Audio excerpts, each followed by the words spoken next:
Hi guys, this is Stacy. We have yet again another missing young lady, 19-year-old Miya Marcano. Let's get the word out and help to get her found. Miya Marcano is 19 years old and she is 4 foot 9 inches tall. She weighs approximately 130 pounds. She was last seen on September 24th of 2021 around 5 p.m. leaving the leasing department of her apartment in Arden Villas in Orlando, Florida. There were signs of a struggle in her apartment. We will hear more about the signs of struggle when we listen to her older cousin speak, but first we're going to hear from her mother, who just desperately pleads for Miya's return. So please, guys, please spread the word, spread her picture around so we can get Miya found safe and brought back to her family, who care for her very deeply. Miya, we feel you. We can feel you in our spirits. And I'm asking you to hold on. Send us a signal. Tell us where you are. We're coming. Name is Kaylee Sue. First name Caili, last name Sue, Sue. What's your relationship? Miya is my little cousin. Okay, right now, can you tell us how you're feeling? Right now I'm determined and I'm still very hopeful that we're going to find her. I'm starting to feel a little bit tired. We've been going nonstop since Friday. Not tired of searching, just physically tired. But other than that, it's really just I'm just determined to find her. Listen, I have to ask you this. I know it's tough, but they said they found blood on her pillow. Mm-hmm. Now the guy that was kind of pursuing her killed himself. When you heard stuff like that, Mm-hmm. what did you think? I was angry when I heard that he killed himself. I think it was a cowardly act. If you were involved in any way, we've been reaching out to so many places and so many people, asking for anyone with any information. If you saw her, if you spoke to her, if you didn't do anything, why didn't you reach out in that time? Why didn't you say something? There was contact information. Before we even left Broward County, we had already created a missing person post and we're spreading it on social media. So that way word would get out to keep on the lookout, and hopefully we would have gotten an update on our way up. So I was really angry, especially because if he knew anything, he took that information with him. He could have told us something, given us a lead or anything. He could have just told us if he knew anything, if he had seen her, or left a note. So I think it was a cowardly act, and it was disgusting. Can you talk to us today about what's happening today? Today we are meeting up here at this closed down Ruby Tuesday to get as many people as we know that are able, and whether they are coming up from South Florida. We have family that's coming down from Canada, family that's flown in from the islands to come look for Miya. Because there are so many of us, and we know that there are so many police that are also searching for her, we figured the more we can get out there, the better. And we have some ideas. I heard that one of my cousins has a map and would like to just divide everyone so that way we're not all searching just in one area, or if there's a large area, we can all split up in the large area.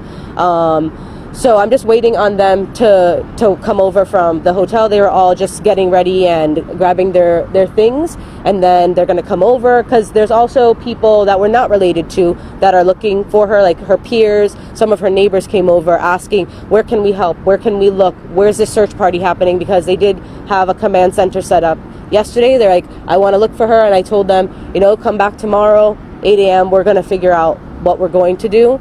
So I know that there's a lot of people that are ready to look. We just have to see who they are and figure out where we're going to put them. Can you talk to us about the what she may have told some family members or friends about this guy? And do you wish maybe more had been done if she had expressed an interest expressed her, the fact that she was uncomfortable? Of course, if she had told me, she didn't mention anything to me, but if she had told me anything, I would have done everything that I could to find out who he is, why he's bothering her, anything like that.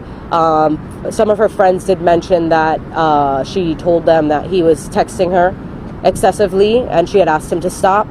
And he did stop, and then he started back up again.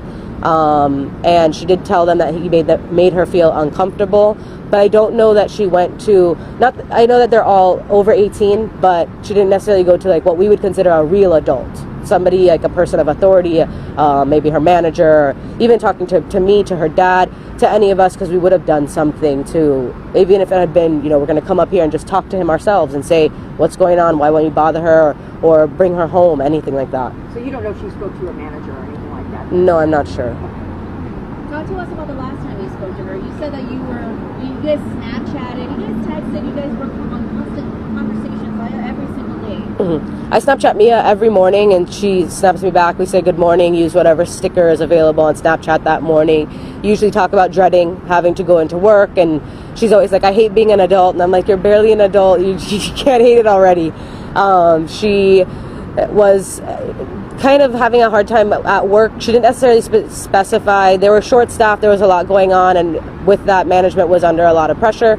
And so she would always say, I don't want to go to work today, I'm just tired, I'm tired of working and whatever. So throughout the day, we usually Snapchat kind of at those like milestone things, or if something happens. So it's good morning, this is what I'm eating for breakfast, oh, this is what I'm eating for lunch, what are you up to, what are you doing? And if my nephew is with me, I always send her snaps of him. She loves my grandma, so if Nana's doing anything in the yard or says anything funny, it's updates all throughout the day. So when I went to do my nails in the late afternoon, evening, I did send her a Snapchat because I was walking, when I got dropped off to do my nails, and I was walking home. Typically I have my car, but we're down a car in our family, so I knew that she would think that was comical, because any type of thing that's out of the ordinary for me, she's just like, these things only ever happen to you. So I sent her a Snapchat because I was like, hey, look at me, I'm walking home from doing my nails, have you ever seen this before? And she didn't answer. At that time, it was still when she should have been at work, so I didn't think it was that strange. I was like, maybe she's just busy at work, but I'll hear from her soon. And I didn't. So then I figured maybe she's just busy, because it was Friday, she could have been planning to go out, she could have been doing anything. But then my aunt reached out and asked if I had heard from her, and she did let me know at that point that she was supposed to be flying home and she hadn't heard from her yet. So I said okay, and we just started to kind of figure things out. But in that moment when my aunt called me, her voice was a little bit shaky, and she did say, she said, I think something's wrong. And we're a family that we have a lot of faith, and we're very spiritual. We believe in, like feeling things. We trust our gut. And especially when it comes from an aunt, from a mom, from a grandmother. If we're going, oh, I'm going on a trip, and my grandma says, I had a bad dream, I'm not going on a trip anymore. It's canceled, because I know that that's like some type of bad vibe, bad energy. So when my aunt, she always has very strong feelings about a lot of things. Not only Mia, but she's very deeply connected to Mia. That's Mia's grandmother. They speak all day long. If she's not in constant communication with her dad, she's always talking to her grandma, to her mom, to her brother, to me. So when she told me that, that's when I started to feel a little bit of a heaviness, because of course we wanted to think that maybe Mia's phone just died, or she just fell asleep or something. But when she mentioned that, she said, okay, we're gonna figure something out, let's see, maybe. And we did think, we said maybe her phone did die and she got on the flight, and then you're flying so you can't text, and then she's just going to show up at the airport. So my aunt did go to the airport, to Fort Lauderdale airport, looking for her, to see, like, did she come in? We checked with Southwest, did she check in at all, because everything is tracked with your ID. So but no, we didn't see anything. And once we realized that we didn't know anything like that, we had to come up to Orlando. You guys have been here since Friday. We came up on it was technically Saturday morning. We were here at 3:30 in the morning on Saturday. Listen, You guys still have hope. Absolutely. So we're going to be searching the wooded areas, hoping for. To find her. Maybe she could be like in and out of consciousness and unable, or maybe she was disabled in some way if she was hurt and she's not able to get out of where she is. So we're going to look for her, to find her and help her come home. I'm sorry. I just wanted to say I don't know much about Miya. Can you tell me? Was she funny? What was she to you? Is she funny? Mia is she's always very happy. She's very funny, and it's so funny seeing so many people share pictures of her that I may have seen before, but seeing pictures of her when she was little, and she's always been joking. I'm always in tears laughing with her all the time. Like, it's so bad that my mom and my sister sometimes are like, okay, if we're going to stay somewhere in a hotel, they're like, you guys have to have your own space because I can't deal with the giggling, because we're always laughing. How's grandma, mom, and dad, aunt? They're still very hopeful, and they're also determined to find her, and I feel like right now they're just like what else can we do? We're working with the police and asking them what areas can we check, how can we help you help us. And can you tell us the flight Friday, was it to go home to visit family? Had Yes. it been planned far in advance? It wasn't planned far in advance. In the week, Mia had reached out to her grandmother and to my cousin. She also reached out to me, asking if we wanted to come to Orlando to come visit her. At first, I didn't think anything of it, because more recently she did tell me that she was missing home a little bit, and that she felt like she was missing out on a lot with my nephew, her godson. He's 1 year old, and just seeing him develop so quickly, she's like, I feel like I'm missing out on Enzo.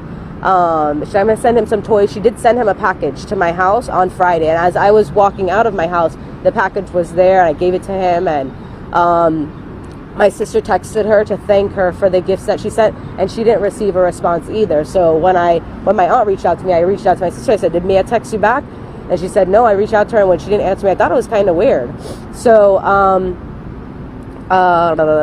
sorry, I forgot exactly what your question was. That's okay. How far in advance? Yeah. When are you guys gonna give up? No, What are you guys absolutely doing? not. Absolutely not. Mia's a fighter, and we're going to fight for her until we find her. But you said how far in advance? She did ask us to come up, but all of us had pretty busy schedules, so then my aunt did offer for her to fly down. Her brother was working in Orlando that week as well, so we were trying to coordinate with him, like, can you pick her up and drive her down? You'll have company for your ride, and we'll save money on a ticket. But their schedules weren't really coordinating very well, so my aunt just figured, okay, I'll just fly her down. So she bought her a ticket. She communicated with her throughout the day. I bought your ticket. At that point, though, Mia had reached out to some of her friends as well, saying, do you guys want to go out later? So I feel like she was just trying to have something to do, whether it was that she was coming home, but she was working, and her friends were also working. So they were probably still going to coordinate plans later in the evening. So some of them did reach out saying, no, Mia wasn't supposed to come home. And I was like, no, Mia was coming home, because my aunt also texted her and said, Mia doesn't have a driver's license, and she does not have a car. So she reached out and said, how are you getting to the airport? And she said, oh, just Uber. So she said, okay. Whenever Mia's going to Uber, she lets somebody know I'm getting in an Uber, watch my location.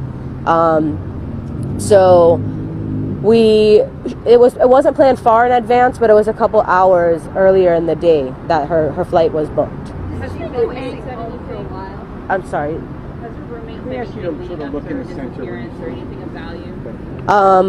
Her roommate, she just let us know the communications that she had with her. She told us that she spoke to her earlier in the day, and that they were making plans to possibly go out.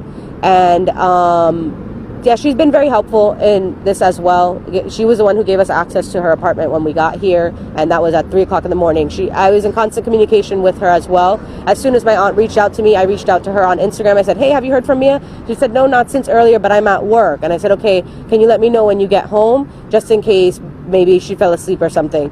And she said, yes, absolutely. And she did let me know when she got home. And then when we made it here, she came back to let us into the apartment. Just the one roommate? I'm sorry? Just the one roommate? She has one roommate. When you went to the apartment, had the police already been there? They had. And what did it look like to you?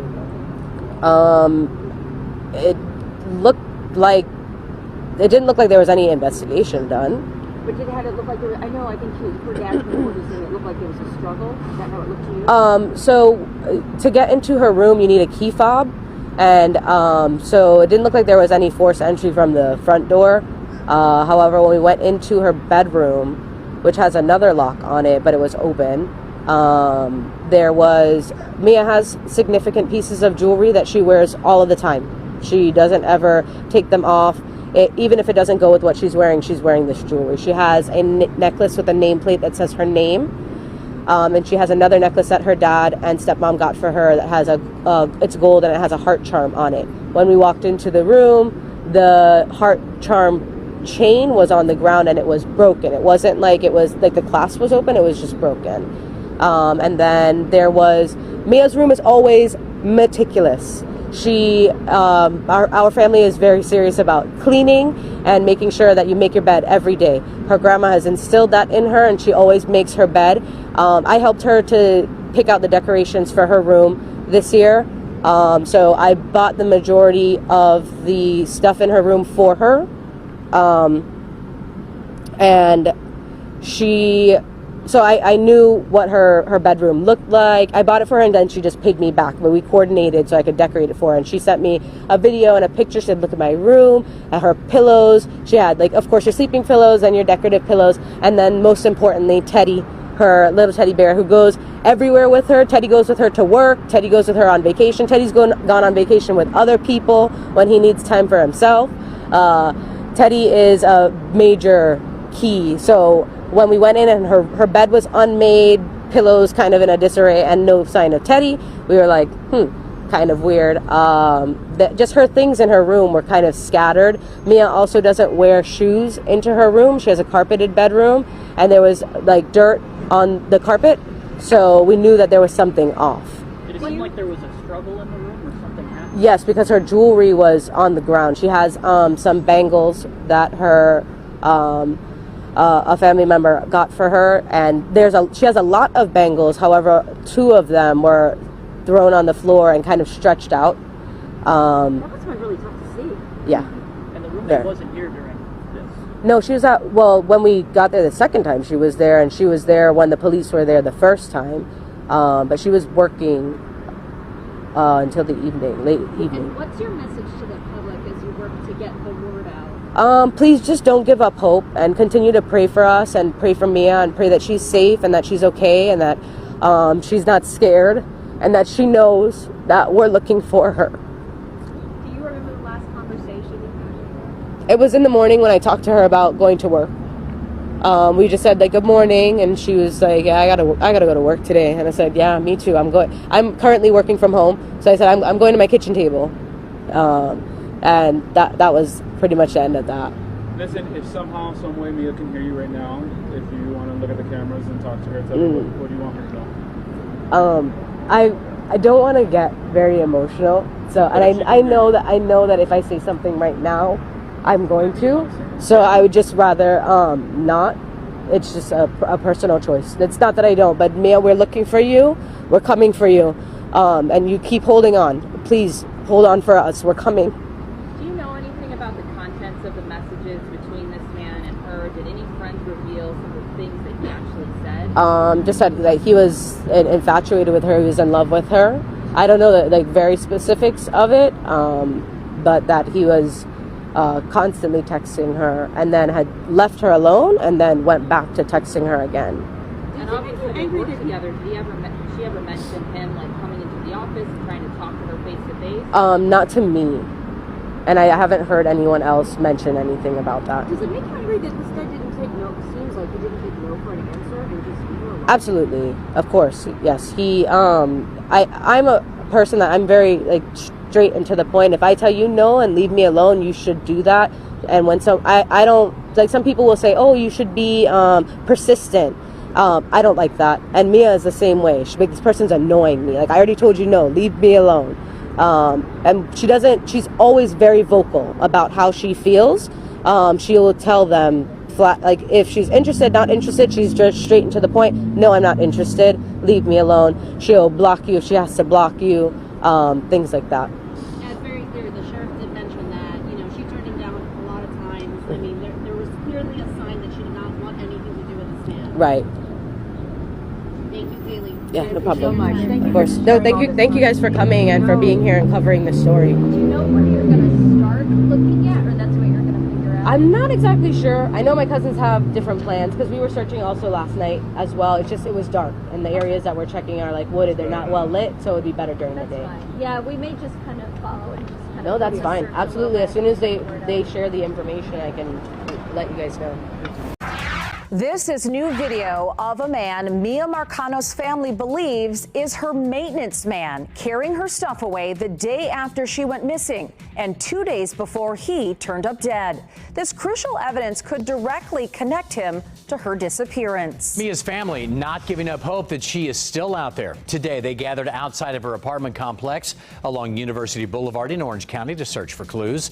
Fox 35's Dave Puglisi joins us live. So, Dave, this new video we just saw could be a big clue that they've been looking for.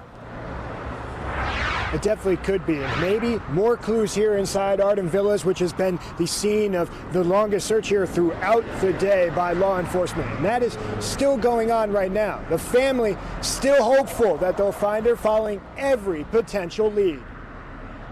In his front, the passenger side. New video shows a man who appears to match a description of Armando Caballero getting out of a car that matches the description from police of Armando's. The blanket.